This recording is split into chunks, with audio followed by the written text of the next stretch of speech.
It's time. Time to get credit for the work you've done. Time to get the recognition you deserve. With Purdue Global, you can move forward in your career, for your family, and for yourself. You're worth the investment in yourself to earn a degree you're proud of, a degree that employers will respect. Purdue's online university is designed to support working adults like you who know it's never too late to accomplish your goals. It's never too late to make a comeback. It's time to start yours today at purdueglobal.edu. This episode is brought to you by Navy Federal Credit Union. It's a special thing to be a member of Navy Federal because they are a member-owned, not-for-profit credit union that invests in its members with amazing rates and low fees. That's why members could earn and save more every year. Plus, they serve all branches of the armed forces, veterans, and their families. So if you're interested in becoming a member, learn more at NavyFederal.org. At Navy Federal Credit Union, our members are the mission. Insured by NCUA. Episode 351, Impulse Buying, What It Is and How to Stop. Welcome to the Frugal Friends podcast, where you'll learn to save money, embrace simplicity, and live a richer life. Here are your hosts, Jen and Jill.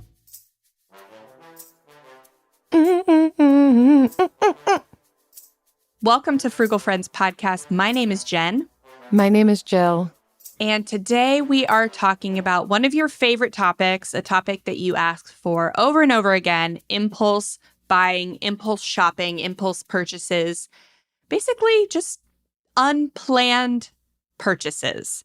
So we are defining them and giving strategies for how to stop impulse shopping. It gets the best of us. Mm-hmm. Even if we think we are stellar, that impulsivity sneaks up. And some of us, we've not even tried. We're just impulsive. We're doing all the things. But hopefully we've got some tips and strategies for you that you can be more mindful about your spending. Yeah, and to not vilify impulsivity, that it is a thing that many people have regularly and everybody has eventually. So how do we work around it? How do we embrace it? And how do we just do better with it? So, but first, this episode is brought to you by the consequences of my actions. Well, if it isn't the consequences of my own actions catching up to me. This weekend, I'll be running 13.1 miles because I signed up for a half marathon a week after giving birth. Is this what I'm lamenting? Nope. Actually, I trained. You know who didn't? Travis, my husband, who I also signed up for the half marathon, and who will surely never let me live down the consequences of that action. Will he run with me? Probably not. Will he injure himself? Maybe. Will he complain the whole way there and back? Most definitely. But not all consequences of your actions are as miserable as mine will be. When you get the friend letter for free, you'll get actions to help you save money, spend better, and live in alignment with your values right to your inbox 3 times a week. And those are some consequences I'd like to see. frugalfriendspodcast.com/friend letter to get the friend letter and see the consequences of your own actions. In a good way. In a good way. Oh, man. I can't wait to hear how this goes. I know, right? It's tune in to our next episode, maybe. No, not the next one, because it's not the weekend of recording. It is the actual weekend when this episode comes out. So, TBD, follow me on Instagram at Modern Frugality if you'd like live updates. That's it. But also frugalfriendspodcast.com/friend letter. Those updates are going to be better, more beneficial for your wallet. For sure. All right. So if you are interested in decreasing the number of impulse buys you make on a weekly basis, aren't we all? We have a ton of great episodes. Our best ones on this topic are episode 279, Tips to Avoid Impulse Spending, and episode 133, Tips for Avoiding Holiday Impulse Buying. So the first one is just general tips. Second one, tips for the holidays specifically. Today, we are diving into impulse buying a little deeper. So we're talking about science behind and strategies for intentional shopping. So this one's going to complement episode 279 really, really well. So let's get into our first article, which is from Shopify.com. It's what is impulse buying and how do you encourage it? So that may sound like a weird title, but what this article is, it is for marketers on how to get people to impulse buy their products. So this is a guide. This is what is being taught to the people that are marketing to you.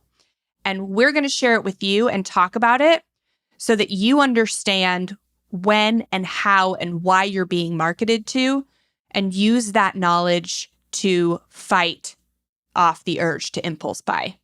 It's like having a sneak peek behind the scenes, what all the marketers in their little boardrooms are talking about, trying to get you to spend money that you don't need to spend.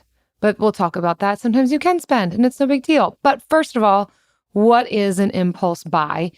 Through the lens of this article, they describe it as it doesn't differ that much from a regular purchase, except in one key area where an impulse buy is not consciously planned.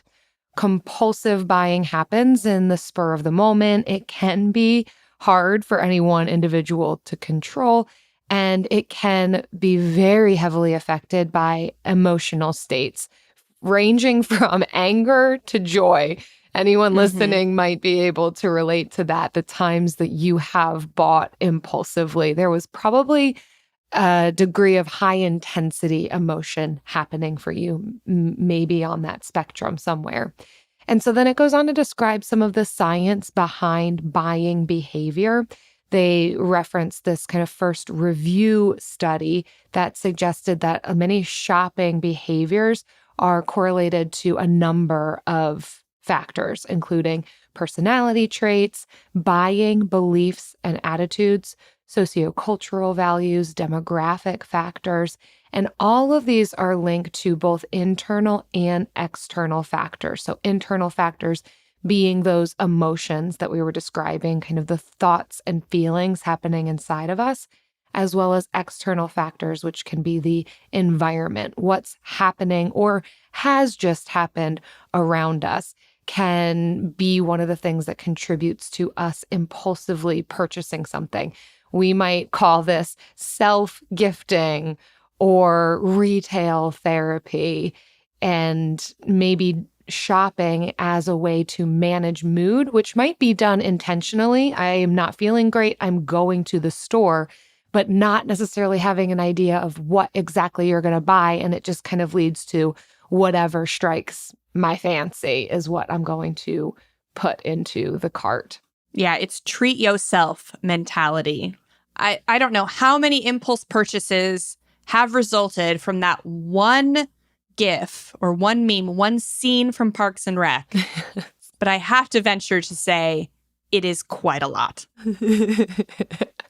Haven't we all kind of secretly desired or more openly desired and actually engaged in a treat yourself experience? Like, as much as that episode does stress me out, it also is like, oh yeah, but if you had the money, that's just a fun day.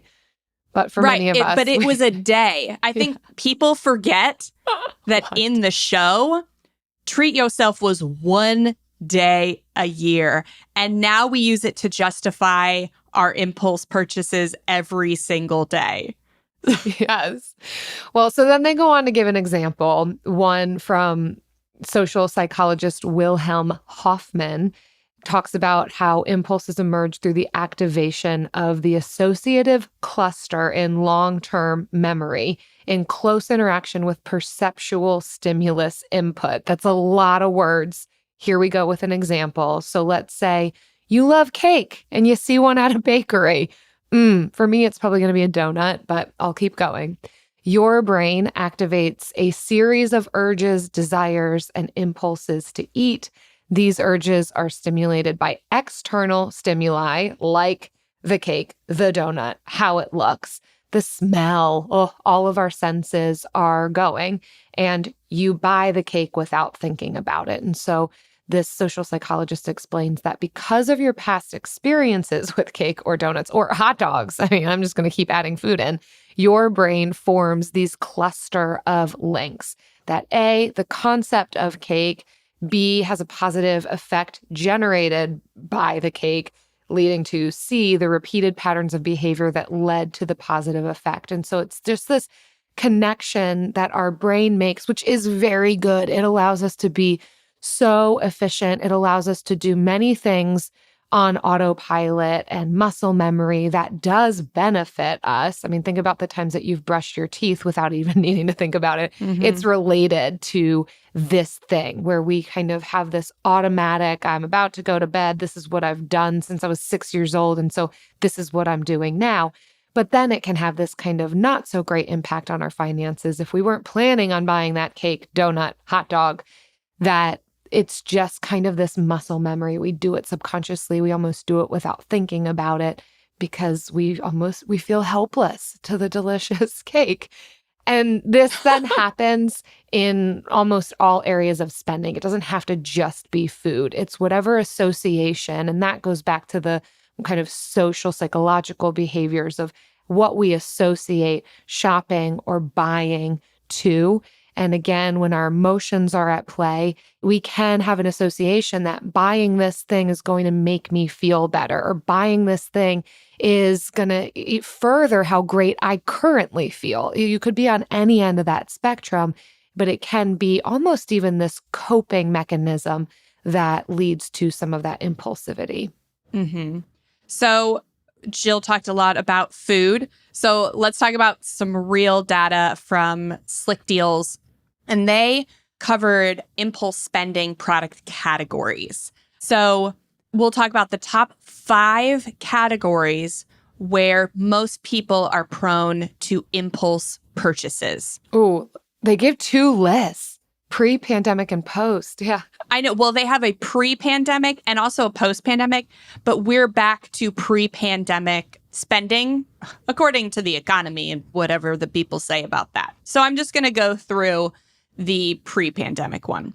Coming in at number 5 at 31% is coffee.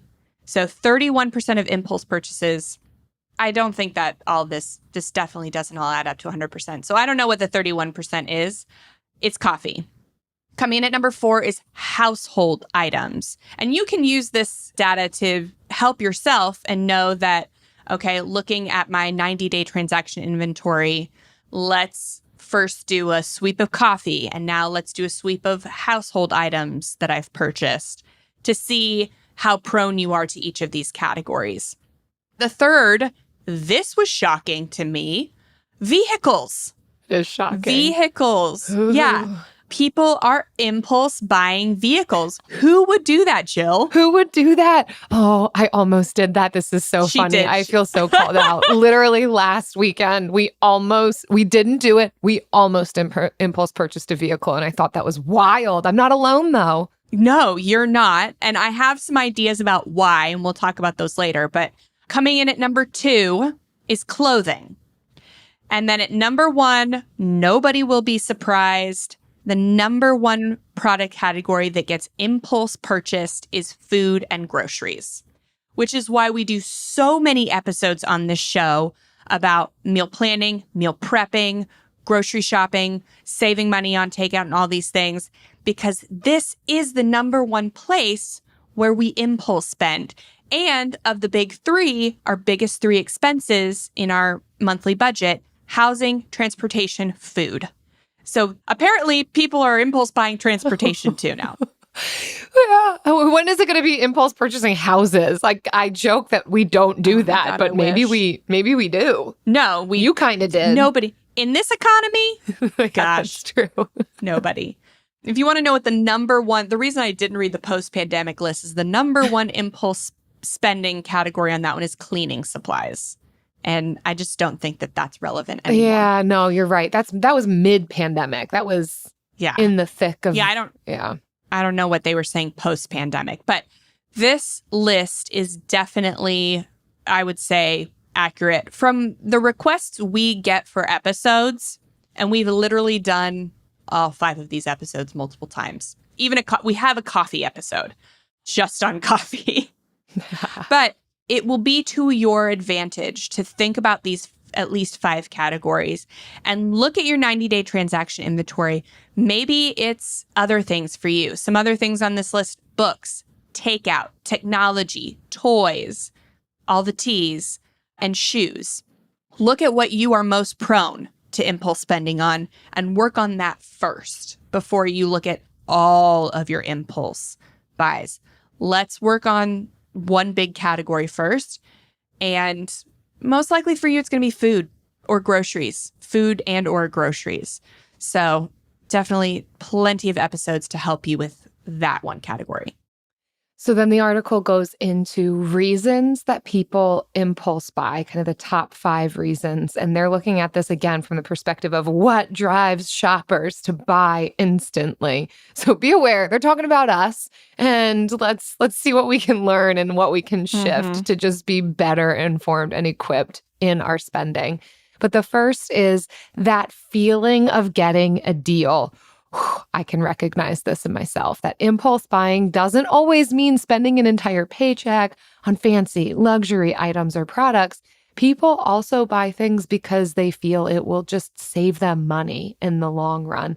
They reference back again to this Slick Deals survey where they found that 52% of respondents would rather take advantage of a deal than pay full price. So sales promotions tend to impact sales because consumers are price conscious.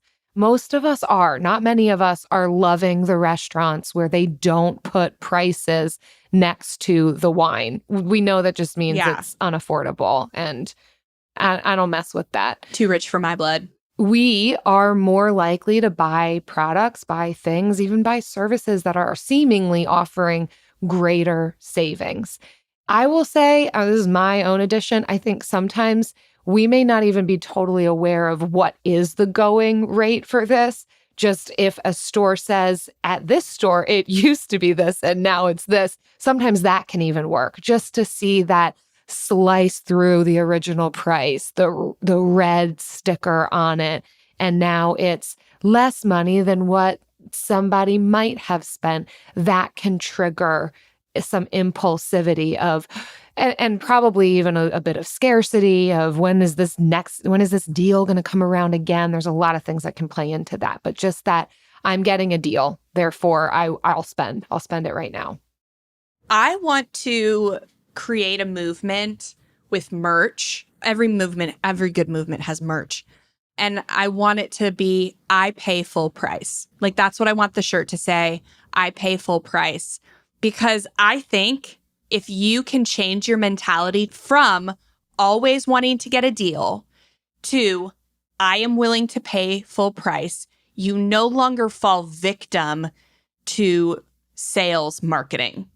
And so while it is awesome to get a deal on something you were going to buy anyway, it's very hard to navigate if you were going to buy it anyway. You can say you were going to, but I love a deal. We talk about deals in the friend letter, but we don't emphasize deals in the friend letter because they cause impulse purchases. Ultimately, a sale is a marketing tactic. And so we don't want to market for these companies for free and get you to spend money with them. We would like you to take money from them in the form of freebies and other things. And I think that is the reason vehicles are number 3 on that list, because they are always doing sales and always throwing in incentives. Every month is the biggest sale of the year, right? So I really feel like it's this particular one that really attributes to that transportation car one. Because, I mean, what was going to get you to purchase that car last weekend, Jill? I think it was the knowledge that eventually we will probably need and or desire a second vehicle. We've only had one vehicle for coming up on 4 years now, which has been awesome. But seeing that it could be necessary to have a second. So then when something popped up that was very affordable, it was like, okay, well, should we then get it now? So it was a deal for sure. A private sale on Facebook Marketplace. The possibility. It was the possibility of probability, maybe could be useful in the future. Might as well take advantage of the deal now sort of idea. So if it is close on your horizon and you have decided that that is definitely on your horizon and it makes more sense to get the deal now, so that I have definitely taken advantage of deals. I've definitely impulse purchased items that I know 100% I will buy in the next 6 months. And if I have seen that the deal is better than it will be in 6 months or has been whatever, or is what I really want on Facebook Marketplace, then yes, I've impulse purchased that. And that's when an impulse purchase can be good. It can be beneficial. But it's when we start getting into those, I think I might want this. I probably will. When you start getting wishy-washy about that, that's the sign that tells you this is not going to be an impulse purchase in my best interest. So the next one is physical stimuli. And we don't get this as much in our online lives, but when you are in person somewhere, you can definitely be influenced by physical stimuli. So I'm going to call out Target. That's what we're going to talk about. Physical stimuli at Target. So, store environment. Data suggests that a pleasant environment encourages customers to shop around. Definitely more pleasant. Target is more pleasant than other big box stores. Background music. Studies show that soft background music slows the shopping pace, results in more spending time. Salespeople that provide guidance. So this is big at higher end stores. So like when you're going to the mall, you're at your like Neiman Marcus's and stuff like that. And then the last one on the list, promotions. Sales promotions like BOGO encourage customers to buy larger quantities.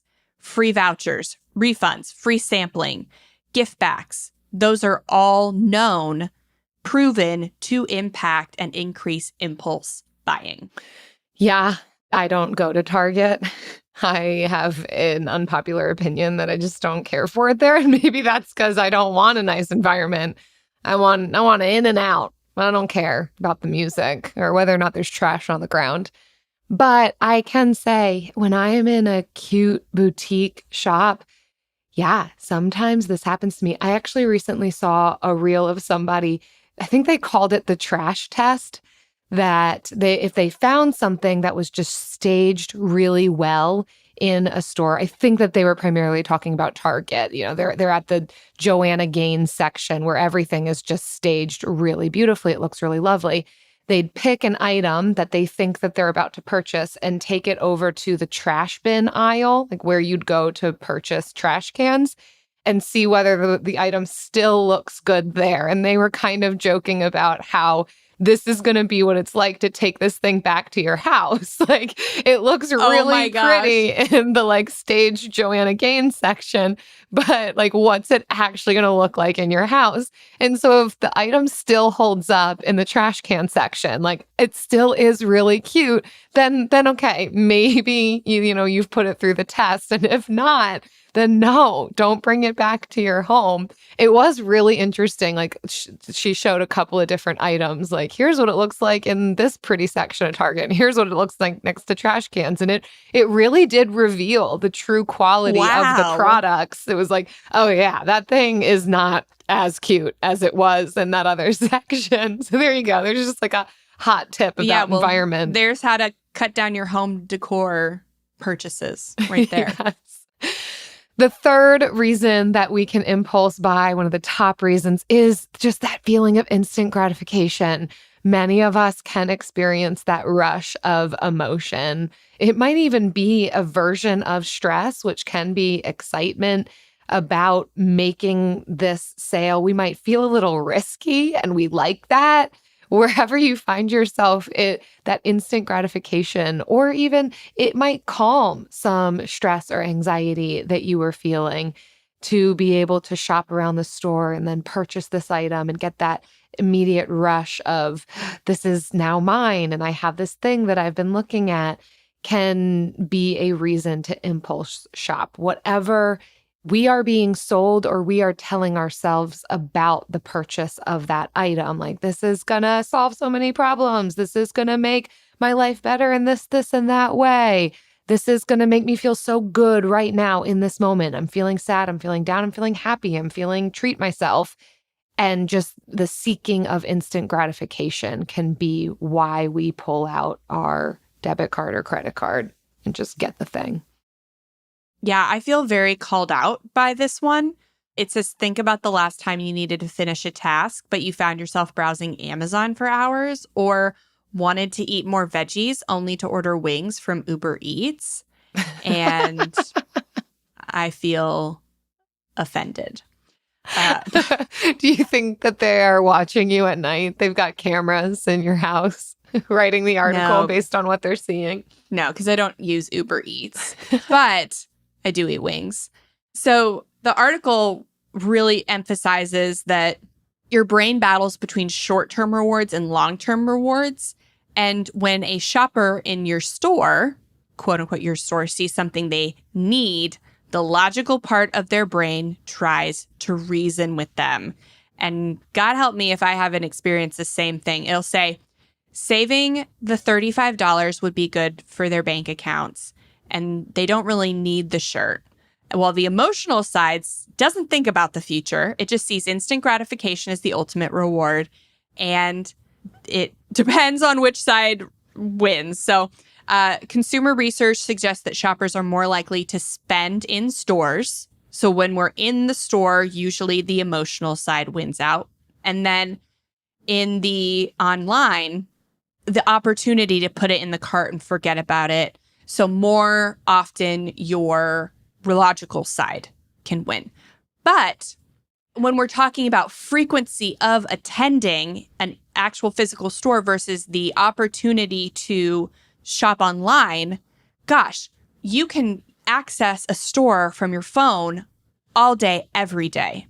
So the opportunity to shop is way more than having to drive to a store. So in that case, it's kind of a wash. So that's why we emphasize that values-based spending isn't, quote unquote, finding your why or your bigger reason for your financial goals.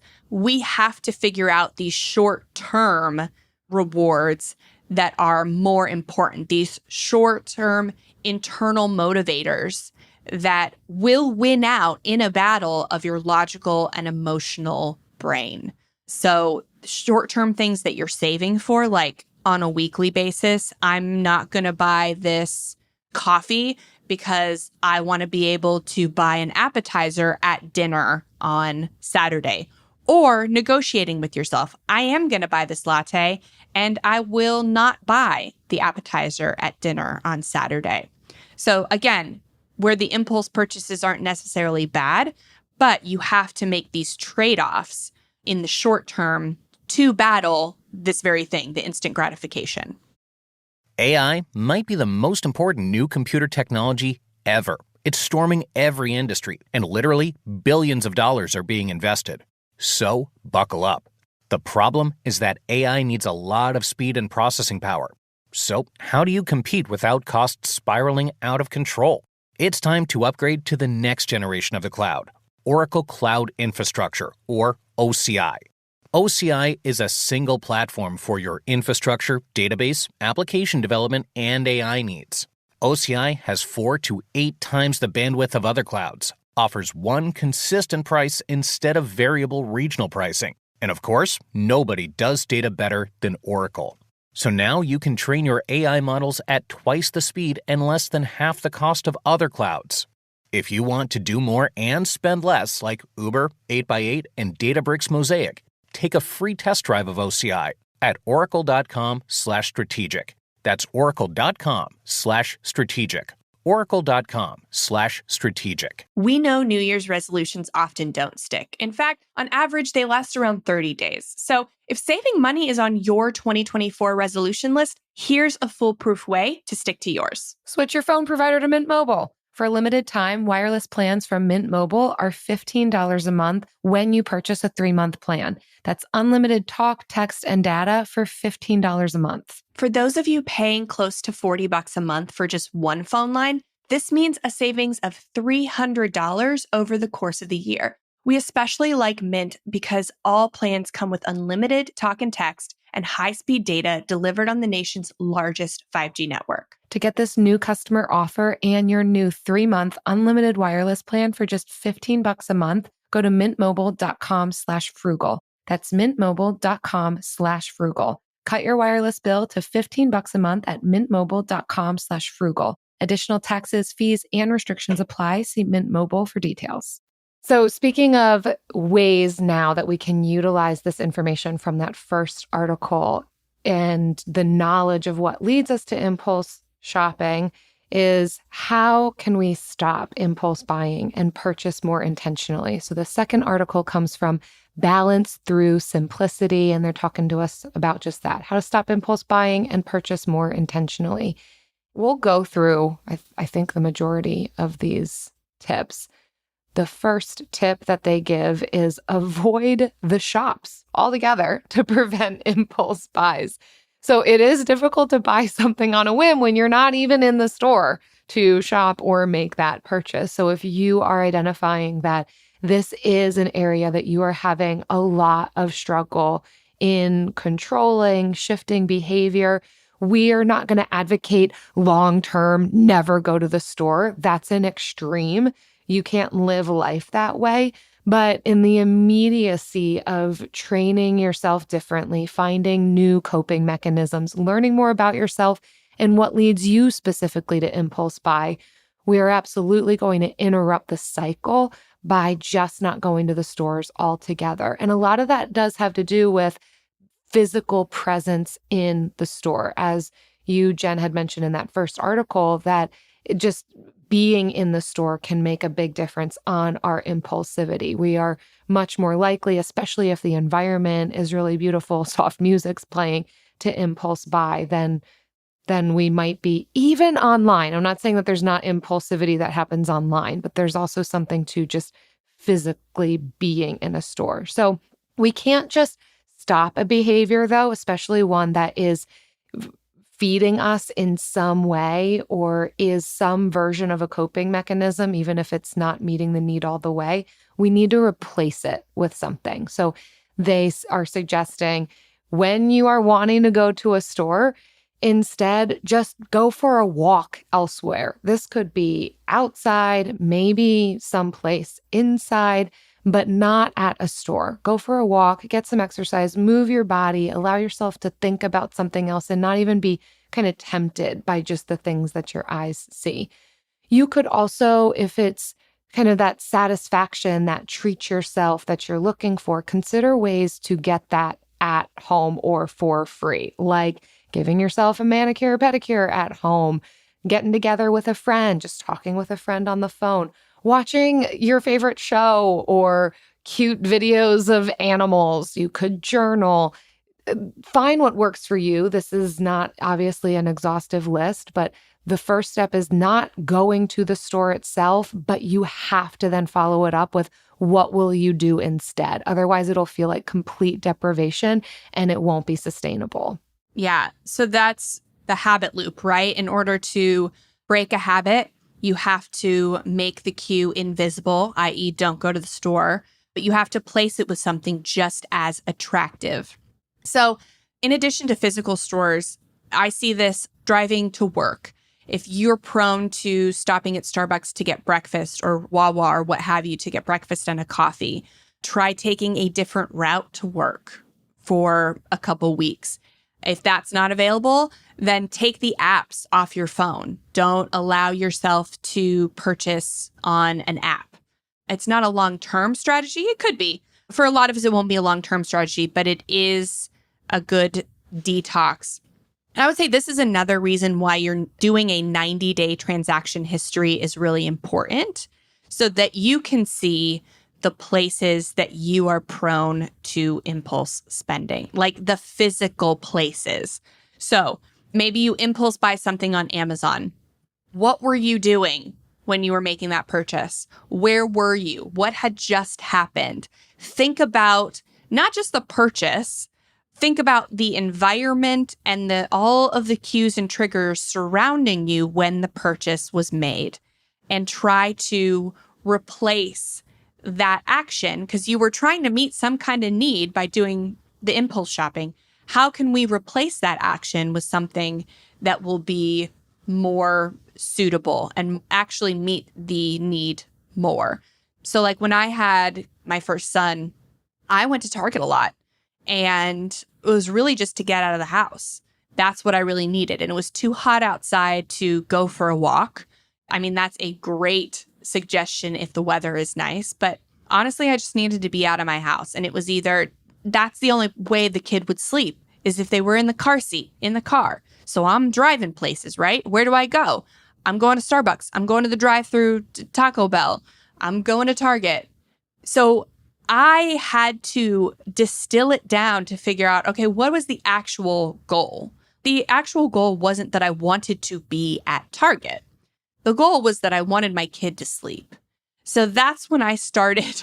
Literally, I would put the kid in the car, just drive around for 10 minutes, and then come home. That was it. That's what I really wanted. It got the job done. And then on the days that I did want to actually be outside, honestly, I would go to a place where I knew I wasn't going to be tempted to buy something. So like Neiman Marcus, a really expensive place where I was so offended by the prices of jeans that I knew I wasn't going to spend money. Everything was out of my price range. That's where I would go. So you have to get creative. Once you identify the true reasons behind your impulse spending, then you can get creative in how you meet that desire without the actual impulse spending. So the next one is to make it difficult to spend money. We're running through the habit loop. So I think I just covered that, but I'll reiterate, taking the apps off of your phone. This article also suggests to get rid of store cards and credit cards if they enable you to make unwise purchases. This is a place where promotions come into play because as a store cardholder, you get a lot of promotions, a lot of extra sales because they want you to put money onto that store card because these stores make more money off of these cards than they do off of your purchases at the stores. That is a common thing. The harder they push these cards, the more money they're making off of them. They know that people who have their cards, not only are they're shopping more frequently, they're also buying more product. So they want you to get these cards, so get rid of them. Don't worry about the hit to your credit. It will bounce back soon enough. But whatever is making you like unsubscribing from emails, stuff like that. Think about the things that are enticing you to spend and then getting rid of those, taking your credit card number out of all of your things on your line. Our episode on tips to lower impulse spending covers a lot of these ways to make it more difficult to impulse spend. I'm going to combine these next two, number 3 and 4. So number 3 is set a budget before you shop. And 4 is don't go shopping when you're feeling emotional. Not that they're necessarily the same thing, but I think we can say enough about them in a short amount of time. We are going to do far better in not overspending or spending impulsively if we've already decided how much can we spend. We're going to also feel better about what we've spent that day if we've told ourselves ahead of time, it's okay, it's within range. I'm giving myself permission to spend this amount when I'm going out. I think my biggest impulse spends happen at yard sales and thrift stores, honestly. And I don't go to them often, but for me, a Saturday morning walking around our neighborhood and there's yard sales happening, like that's a fun activity for me. And I know that there's always going to be some sort of goodie to find, whether it's plants or a kitchen gadget that I'm still kind of developing stuff for my kitchen now that I don't live in a vehicle anymore and I actually have a home. Like there's a lot that I just don't have. And sometimes I don't know what I don't have. until I see it out. But this is what works for me is I don't know what I'm going to come across, but I know I'm going to come across things that I think will solve a problem for me, but I'm only going to take $20. And it doesn't feel impulsive then just because I didn't exactly plan to buy that salad spinner. The salad spinner was $1 and I don't have one, and this is going to be useful for me. So it's fine. It's within my budget of things I can buy that I'm not even sure exactly what that's going to be. The ability to find a good deal and a treasure if that's what I want on that particular day. And then leads into the next one of just being aware of our emotional state. And I think a lot of times we can think this has to do with just feeling really down and I need a pick me up. And the pick me up is just going to be buying whatever I lay eyes on. But again, as we've said, we can impulse buy because of a variety of emotions. We can be elated about a good thing that has just happened or really down, upset about something that has just happened. So being aware of what your emotions lead to, how you cope with them, and limiting the shopping that you're doing if you are feeling these emotions that are going to lead to this. It's not always super feasible. Sometimes we do just have to go to the grocery store, even though it's been a bad day. Even acknowledging that can be really helpful of, I am a little bit more vulnerable to impulse buying today than maybe I would have been yesterday. And because of that, I'm just going to be more aware of the decisions that I make when I go to the grocery store. Mm-hmm. And for my last one, I'm going to combine 6 and 8 because these are just good practices when you are in a store coming and have your hands on a product that you want to impulse buy or your hand on the mouse trying to put something in your cart. 6 is to ask yourself, do I have something similar? So if you have something that you can repurpose or use that does the same thing, like, do you need a duplicate in just like any way? And then 8 is to pause and wait. So even if you can't answer that question immediately, we're waiting a couple days. If it's something in the store, put it back because you know you can get it online. Put it back and you can put it in your cart on your phone and leave it and give it a few days. And if you still want it, then you can get it online. That is the wonder of the internet. But first, ask yourself, just pause and ask yourself, like, what purpose is this going to serve for me? How does it look next to my trash cans? Do I have something similar? We took 35 minutes to get to that's the best tip. If you were to ask me what's the number one tip for impulse purchasing, it's pause. Create a pause. Yeah. Just pause. Be patient. Create a pause. Mm-hmm. Add it to your cart and wait. Pause. Yeah. Yeah. Even just 30 seconds can provide the clarity that we need on whether or not we actually want to buy the thing. Yeah. It seems silly, honestly, when you're in a store and you're like holding something and you're pausing.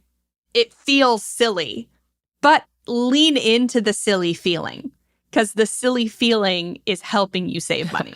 Go pause and take a walk to the trash can section. Put it in the trash can section. See if you still want it. You know what we do want? We don't have to think about this one. We will impulsively do it twice a week. It looks great in every trash can section. The bill of the week.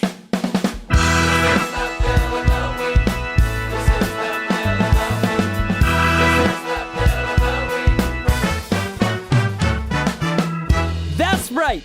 It's time for the best minute of your entire week. Maybe a baby was born and his name is William. Maybe you paid off your mortgage. Maybe your car died and you're happy to not have to pay that bill anymore. Duck bills, Buffalo Bills, Bill Clinton. This is the bill of the week. Hi, Jen and Jill. This is Savannah from Houston, Texas, and I'm so excited to tell you about my bill of the week.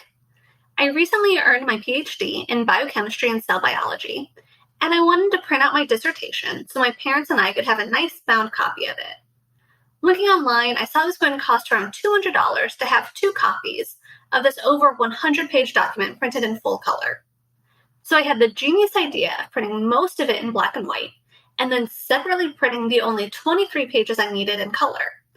This saved me so much money, and when I did it online, I also got a 25% off coupon. Plus, Rakuten gave me 2% cash back. Plus, my credit card had a 5% cash back reward. So all in all, what originally would have cost me $200 came out to just $95. I'm super excited about this frugal win. Thanks for all you two do. I love the show. That is amazing. You know what I was thinking? So here's something else you could do. I don't know how it would show up in color, but you can upload it to like Kindle print on demand books, and you can have it printed in like a book form. And it's usually very inexpensive to print a book.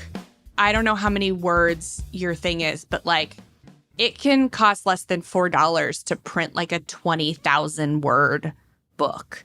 So I would love to see somebody print their dissertation print on demand, and you can take it right off of Amazon. But like, I honestly would love to see that somebody put their dissertation in a print on demand book just to like save money. This is amazing. Well done, Savannah, with your PhD in biochemistry and cell biology with what I can only assume means your dissertation has pictures. That's my kind of PhD. I'm sure it's pictures that I wouldn't understand, but colored pictures nonetheless. And then the way you're stacking deals. I mean, of course you're earning your doctorate, stacking them, Coops, Rakuten, credit card points, just doing the thing. Stack. Well done, Savannah. Yes. What a good bill. What a good hack. What a good degree. You're going places. If you all listening also feel like you're going places and you're getting deals and you're stacking deals and you're hacking stuff and you're just not spending nearly as much as you should have, or you're spending so much because you don't care and it's in your value system, or your name is Bill and you have no idea why you're here, even listening to the Frugal Friends podcast, but your name is Bill. Who Give cares? us a call, Jen. We all agree that reducing carbon emissions is a good thing. And once again, Toyota is leading the way. We hear a lot about fully electric vehicles, and Toyota has them, with more on the way. But we also know a BEV is not for everyone, whether it's because of cost, range, or concern about finding a charging station when you need it. Plus, the raw materials used to manufacture batteries are limited.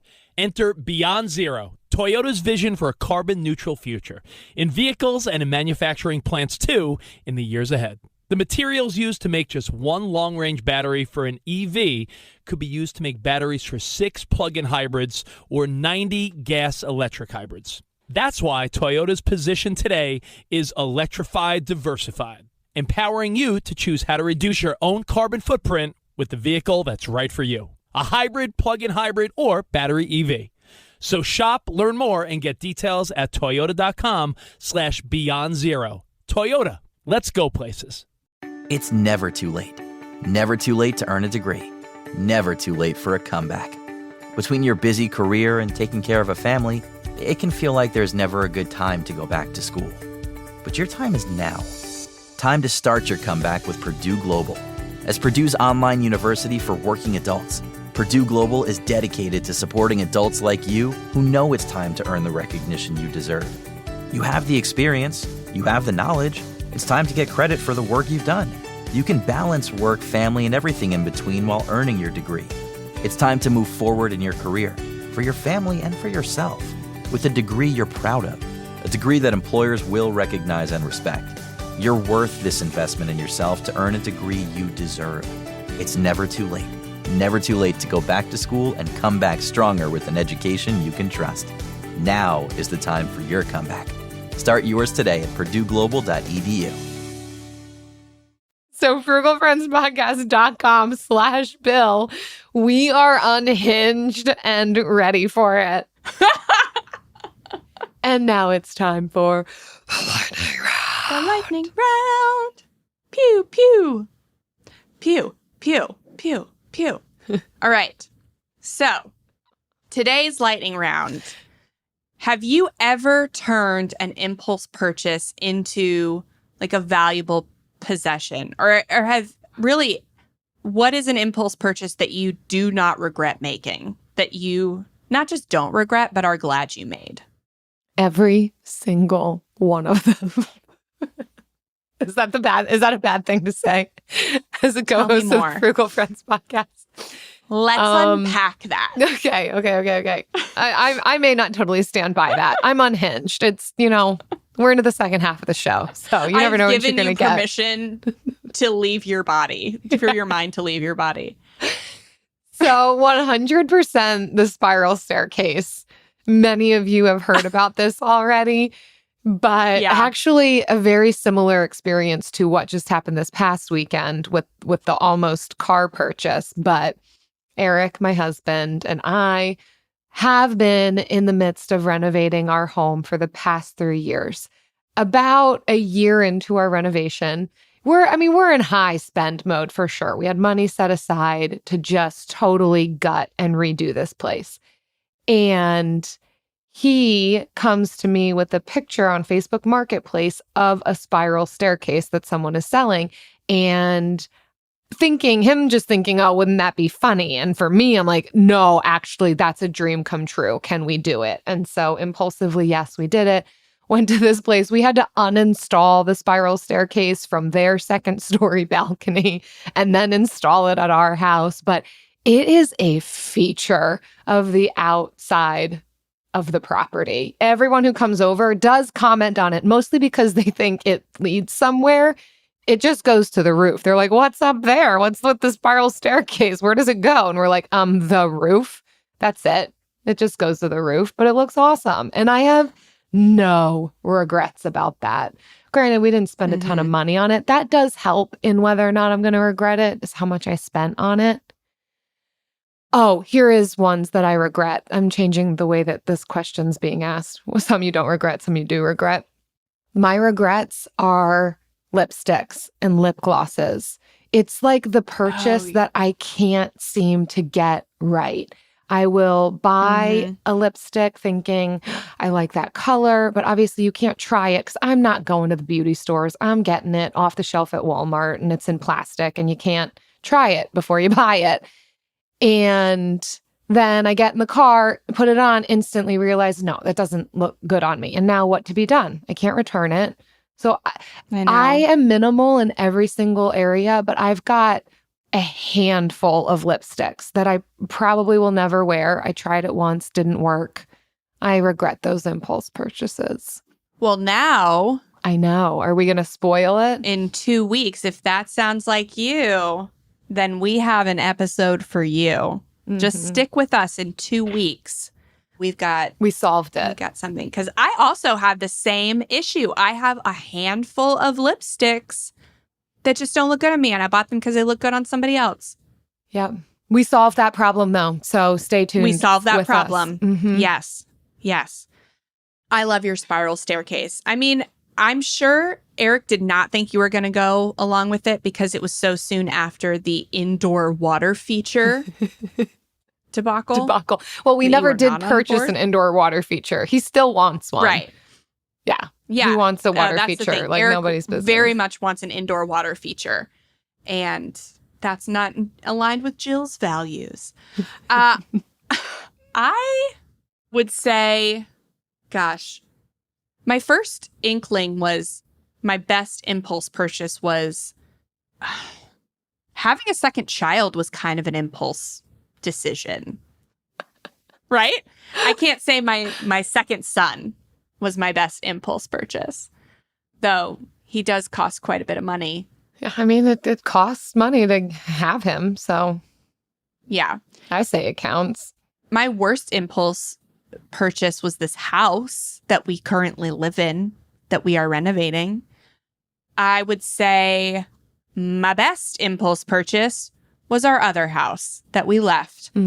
We decided, so we were getting kicked out of our rental, and they were like, you have 6 weeks to leave. It wasn't on us. He just wanted to turn it into an Airbnb. So he's like, get out.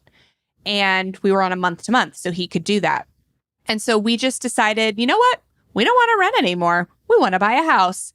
And then 30 days later, we were homeowners. And best decision we ever impulse made. See, you are out here impulse buying homes. That is a fact. Wow. I laughed, but it is a fact. I mean, I guess we kind of impulse purchased our home too. Yeah, well, it's not something we're doing every day. So our point still holds up. We're not daily impulsively buying houses. In this economy? We couldn't even. Well, everyone, thanks for being here. Thanks for listening. We hope it helps. We hope it helps you understand yourself why you're impulse buying, when it's fine and okay, and when you need to press the brakes on it. We're just glad you're here. And we also are so glad when you all leave us such kind reviews like this one from Lisa Tella, who's actually a friend of ours. Lovely and reasonable. Thanks for not making me do 6 side hustles because I'm tired. This is such a fun and accessible show for new and experienced frugal folks alike. She's so good with words. Thank you, Lisa Tella. Oh, yes. Thank you for listening. If you enjoyed the show, please take a minute to leave a rating and review. It helps potential new listeners know what our show is all about and if it's right for them. See you next time. Frugal Friends is produced by Eric Siriani.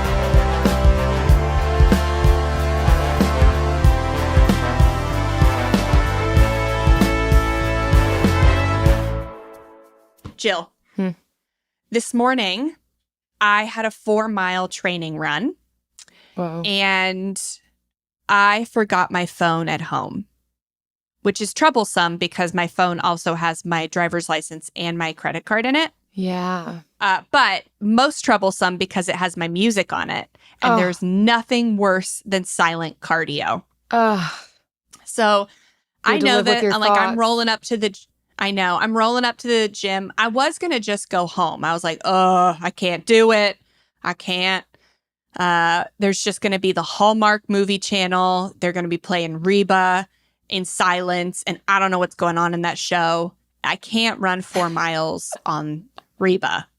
And I was like, you know what? A little bit is better than nothing. And if I go home, I can't go back out because I don't have enough time because I got an interview at 11. So I stopped at the gym and I went and I, started. And I was just like, you know what? I'm going to run for 5 minutes and then I'll walk a minute and I'll just keep going and do that. And until, I feel like I can't do it anymore. And you know what? By the grace of our Lord, Catfish was on MTV. Yes. So I couldn't hear it. I didn't know what they were saying. Doesn't matter. Not with Catfish. I did 4 miles. Yes. And I was watching Catfish. Yes, you did. The whole time. Oh, Jen. Yep. This is making me Catfish realize. brought me through. I get it. I don't know if we've ever talked about this before, but we have a shared love for Catfish. I mean, I guess I don't know the degree of your love for it, but anytime Eric and I are at a hotel and you can just watch TV. I mean, no one really has TV anymore, but Catfish and ridiculousness is all that's on TV anymore. And sometimes Shark Tank. We watched those 3 shows just on repeat. There has been a time where we were at a hotel. We wanted to go out and explore the area that we were vacationing to, but we couldn't pull ourselves away from the episode of Catfish that we got roped into. We're like, yeah, we're about to leave. We had like our bags and everything ready, but had to finish the episode of Catfish before we left. I mean, I wasn't running, but me too. I get glued to it.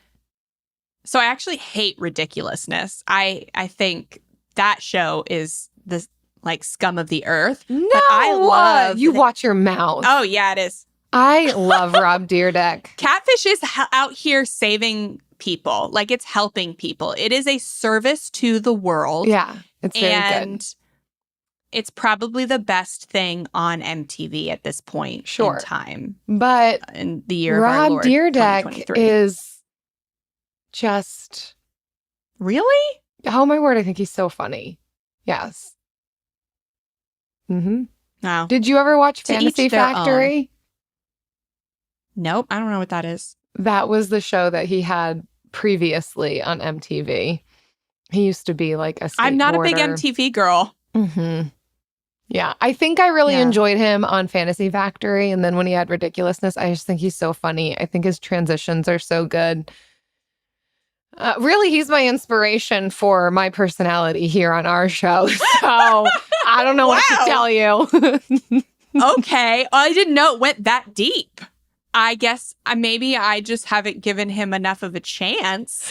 Yeah, you need to watch again. Don't worry about West Coast Chanel West Coast. Don't worry about her. Although she is, I mean, she's enjoyable Don't to worry watch. about West Coast Chanel. I don't even know who that is. I don't know Ridiculousness enough to know what that means. I know that is a woman on the show. You can't call it trash if you don't know it that well.